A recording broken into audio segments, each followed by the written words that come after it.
So we're having a look at the microbit.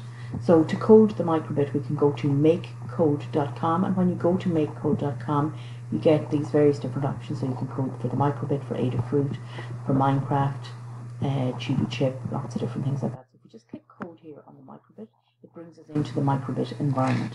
Now, when you come into the microbit environment, if for any of you who've used block editors before, it looks quite familiar. So we have a number of things in here. We've got on, start, and forever. So this is just our basic. When we start up a new project, we get these. If we want to use them, we can use them. If not, we can delete them, and I'll show you how to do that in a second. If we look here then in the middle, so this is the scripts area here, so this is where we're going to code. If we look in the middle, we've got our various different blocks. We've got the basic block, which has show number, show LEDs, show icons, show strings, forever, lots of different things in there.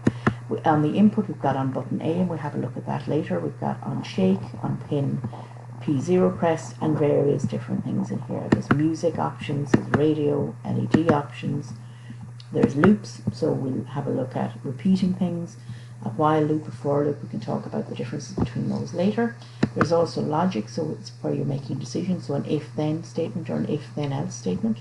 There's variables, there's math, and we look at each of these at various different times. So those are our blocks here in the middle.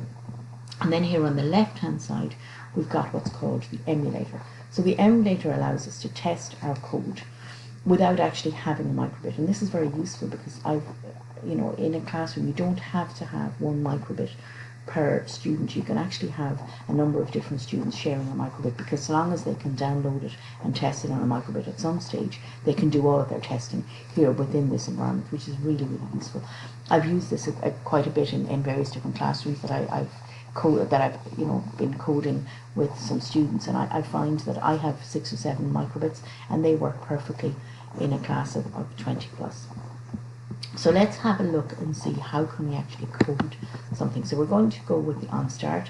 I'm going to get rid of the forever. So if I just click on it and drag it across, you'll see that there's a little bin there. If I click it, then it gets deleted. I'm going to go back into basic, and I'm going to show the number 0. So if I click and drop it in here, just like with Scratch or any of the other block editors. So now when I do on start, show the number 0. If I go back over here to the emulator again, you can restart the simulator and it shows the number 0 again.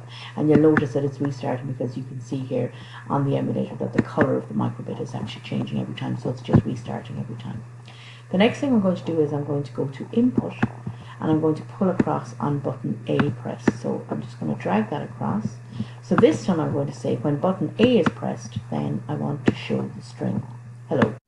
So now I can press the button A. So if I go back over to the emulator here, click on the button A, you'll notice that it starts typing up the various different letters in the string hello and the exclamation mark.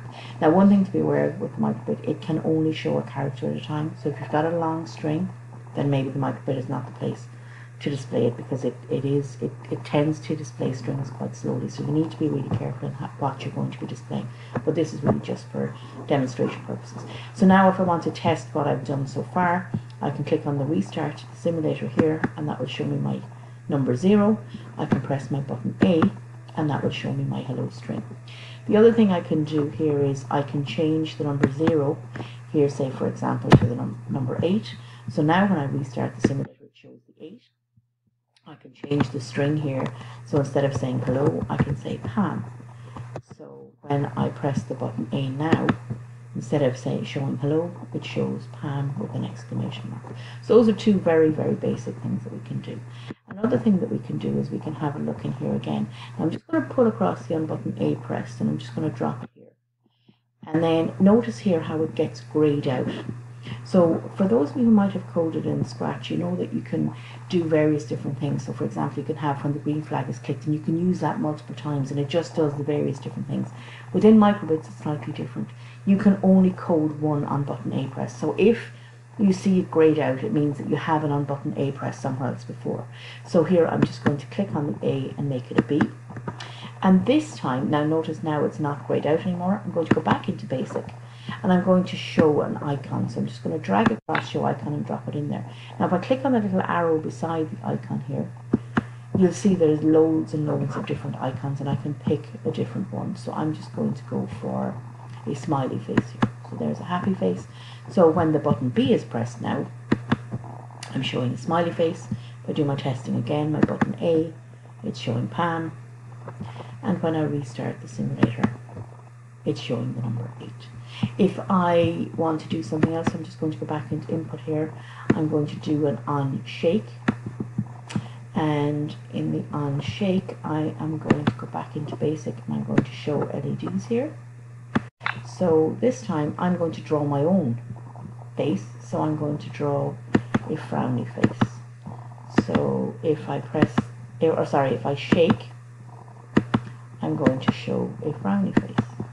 So now you'll notice here that on my emulator I have this shake option. So this is simulating a shake. So if I click on that there, it shows a frowny face.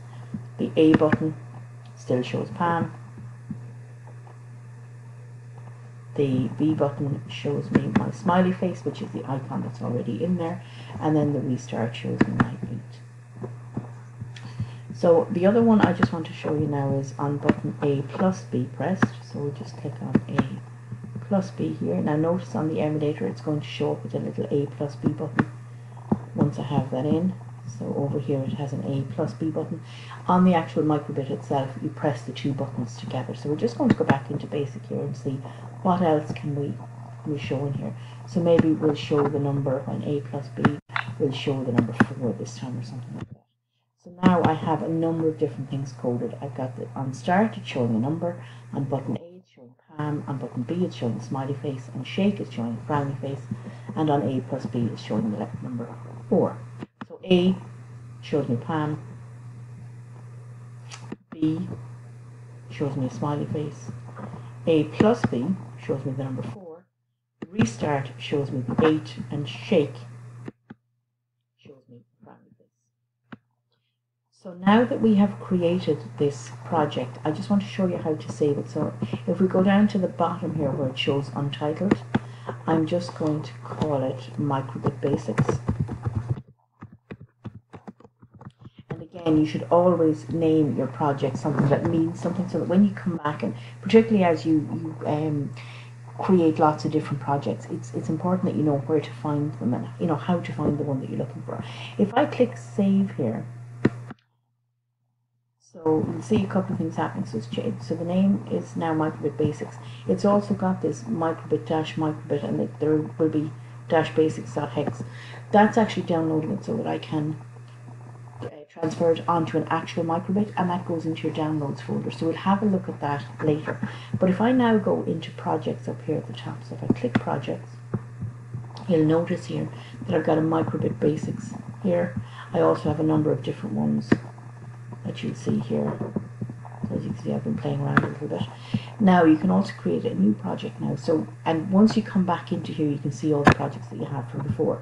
So there's my new project, and again, as I said, every time you create a new project, it has an on start and forever.